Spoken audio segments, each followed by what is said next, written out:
Okay, amount of water required to fill a tank. So, ito yung rate times time. Ito work problem to para mapuno yung tubig. So, kinuha natin yung required time para mapuno yung isang tank if ever mabuksan yung dalawang taps o yung dalawang pinanggagalingan ng tubig o yung pipe and cistern.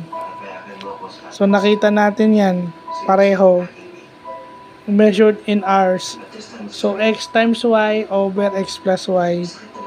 X times y, pare-pareho lang yan yung x at saka y. Yung sa A and B.